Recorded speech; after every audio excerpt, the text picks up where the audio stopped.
particular. I said I like this sticker, and I do in a sense. It just doesn't go far enough. Now, what do I mean by that? Well, yes, the book does have material on evolution, but a biology book has material on a lot of topics. Why single out evolution? Evolution is a theory? It certainly is. We actually have a chapter entitled Evolutionary Theory, so I agree it's a theory. But when you say it's a theory, not a fact, it makes it sound like theories and facts are opposite things, as if we're really sure of facts and we're not so sure of theories. In fact, theory in science is a higher level of understanding than facts, because what theories do is they explain facts, they unite them. And I pointed out to this reporter, if you went to the University of Georgia and you studied atomic physics, you would take a course in atomic theory. There's no time in the future when the professor is going to change the name of that course to atomic fact, because that's not what atomic theory is about. Atomic theory is a system of explanations that explains thousands, tens of thousands of facts about the nature of matter. And that's what evolutionary theory is like too. But when you get right down to it, the sentence that bothered me the most is actually the third one. And the reporter said, what do you mean? You don't like open-mindedness or critical? I said, no, that's not it at all. Do you know what that third sentence says to a 14-year-old? That third sentence says, we are certain of every single thing in this book except evolution. So apparently you don't need an open mind to study biochemistry. We don't have to critically consider ecology or cell biology or human physiology. And in reality, if I got a chance to rewrite the sticker, I'd rewrite it like this. This textbook has material on science. Science is built around theories which are strongly supported by factual evidence. Everything in science should be approached with an open mind, studied carefully and critically considered. That's the appropriate emphasis, and that's the sticker that I'd like to see.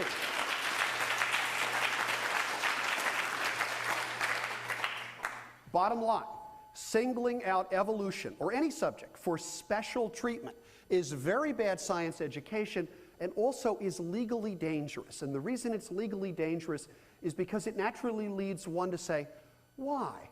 Why are you singling out one topic for special consideration? And if that reason turns out to be constitutionally prohibited, you might be in difficult straits. We'll talk more about that in a second. Now, you all know this didn't end down in Georgia. The next migration of this controversy was to Dover, Pennsylvania, where the Board of Education, a little more than a year ago, decided that they would like to teach something called intelligent design.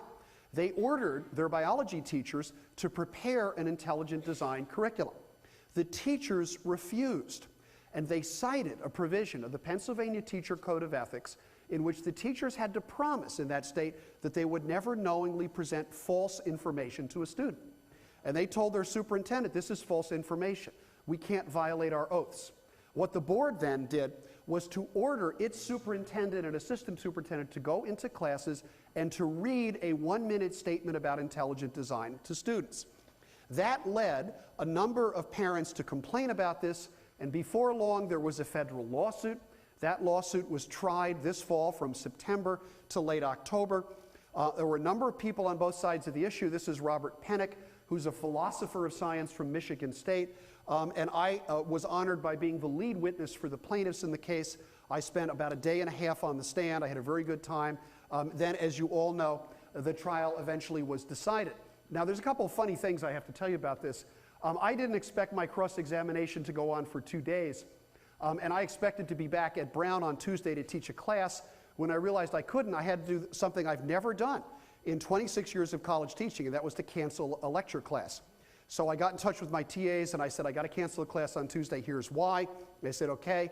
And then I put a link to the article in Science about the trial on my course's website, so the students would know I was not off skiing or something like that. And they thought that was okay. Then I put a link into the New York Times, and I guess they thought that okay, but they weren't particularly impressed. What impressed the kids in my class was that week there was a report on the trial in what is, for college students in the United States, the ultimate news source. And I'm sure all the college students in this room know exactly what I'm talking about. And that was the Daily Show by Jon Stewart. And when Jon Stewart talked about the trial in Dover, that was the point at which the students, I decided I was really doing something useful. Because if the Daily Show is talking about it, then it's happening. I'm sure many of you may know that the Dover voters, in one sense or another, took care of this themselves. Democracy works. And before the court case was decided, Before the court case was decided, they voted the entire Board of Education. All 8 members up for re-election were voted out of office. I think that's a marvelous testament to the fact that people can understand the issues, and when they understand the issues, they go out and they make intelligent choices. And I should also point out that this was actually, in many respects, was difficult for voters in Dover to do. This is a town that typically votes 75% Republican. The school board was all Republican. Almost all of the insurgent candidates were registered Republicans.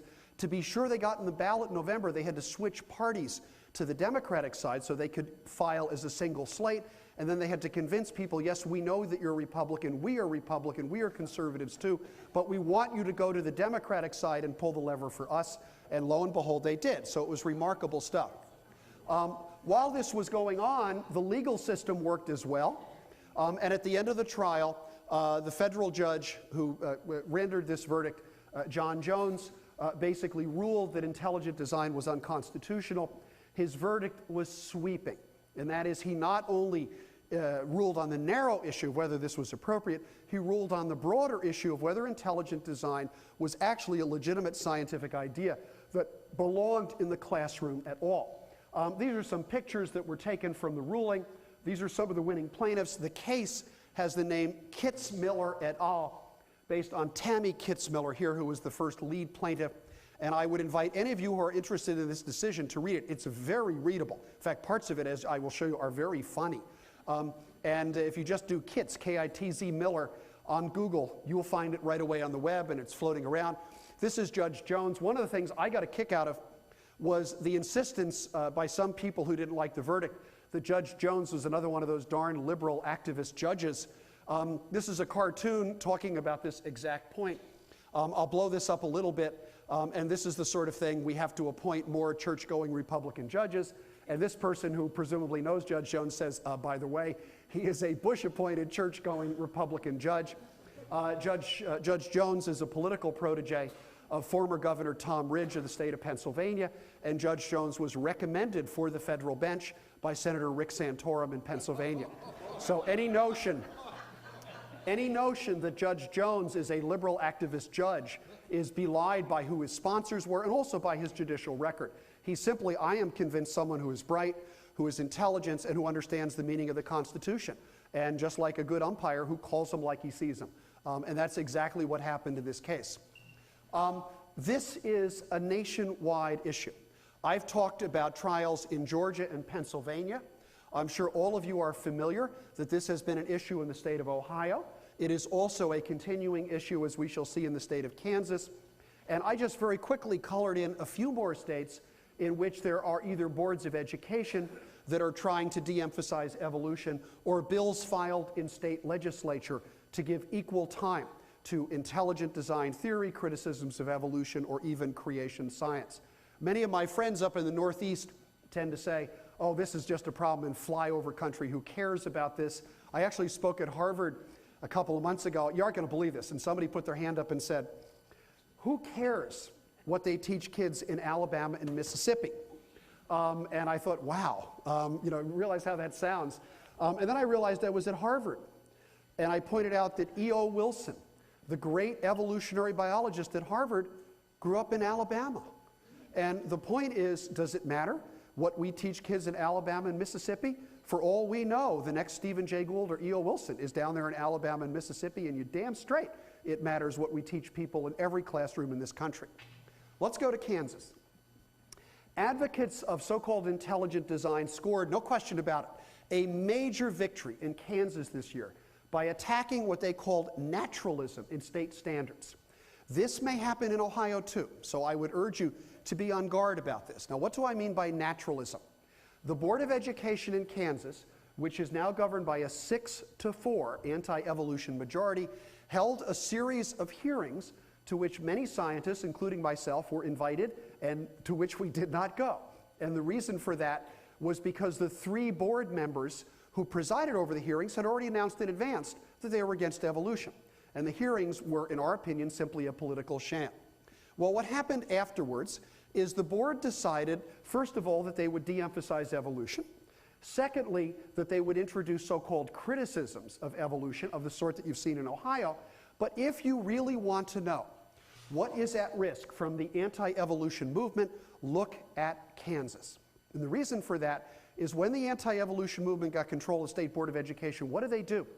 They rewrote the definition of science itself. Not just biology, not just evolution, science. All of a sudden, they're getting the chemists upset. They're getting the physicists upset. They're even getting the geologists, who paid no attention to anybody, upset on this issue. Now, what do I mean by rewriting the definition of science? This was the definition of science in the Kansas school standards. Science is the human activity of seeking natural explanations for what we observe in the world around us. It seems to me like a straightforward, common sense, easy to understand definition of science. Did the new board like that? They deleted that. And they decided, we want to put this up. Science is a method of systematic, continuing investigation, uses all this good stuff to lead to more adequate explanations of natural phenomena. That doesn't sound too bad. But wait a minute, what do they mean by more adequate as opposed to natural explanations? Remember the standards once said, we seek natural explanations from science, and they now say we want more adequate explanations. Well, the board majority explained this to everybody, and they said, here's what we want to do. We want to get rid of the concept of methodological naturalism that is used in physics and chemistry. And basically, we think that what naturalism does is it limits inquiry and permissible explanations and promotes the philosophy of naturalism. In short, we want to open science up to non-naturalistic explanations. Now, I want you to think about that for a second. What is a non-naturalistic explanation? I can't think of anything except the supernatural explanation. Supernatural explanations may be correct. Remember, I live in New England. A lot of people who looked at the baseball playoffs in 2004 could see the hand of God in the success of the Red Sox. And you know what? I think that might be true. I think God might have had his fill of George Steinbrenner that year, and that was it. But that explanation, even if correct, is not science because it's not testable. And that's the point that is made. And the notion of promoting non-naturalistic explanations is exactly what's happened in Kansas. Now you might say, but come on, shouldn't you teach both sides? Well, sure you should. But you have to realize that with many scientific ideas, when you talk about teaching both sides, what are we talking about when we talk about both sides of chemistry, neurobiology, physics, or astronomy? Well, you look at the other side, you might be disturbed as to what the other side is. It could be alchemy, phrenology, outright magic, or astrology. Now this is, I think most of you will agree, even if you don't like what I'm saying right now, most of you will agree, that's a pretty funny cartoon, but it's, it's an editorial, I mean, come on. This is an editorial cartoonist. He's taking license with the facts. Nobody really wants these things in the science classroom. And you know what? Until the Dover trial, I would have thought that too. But a funny thing happened at the Dover trial. Pay attention to this one down here.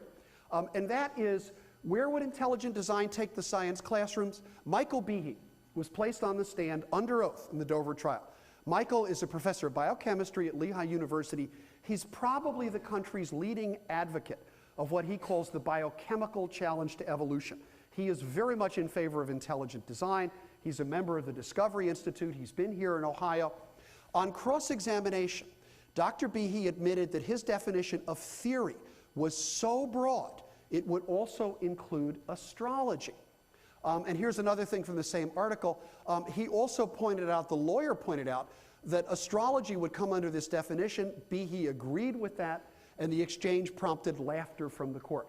Now, I wasn't in the courtroom that day, but I'm sure it was pretty funny to see an advocate for intelligent design say, yes, if you stretch the definition of science to include intelligent design, you know what else fits in that strike zone?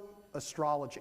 And I would add, so does mysticism, pyramid power, New Age spiritualism, and Wiccan teaching or witchcraft. Now, I'm sure this is all really fine stuff, but one of the things that it's not is science, and that's the point.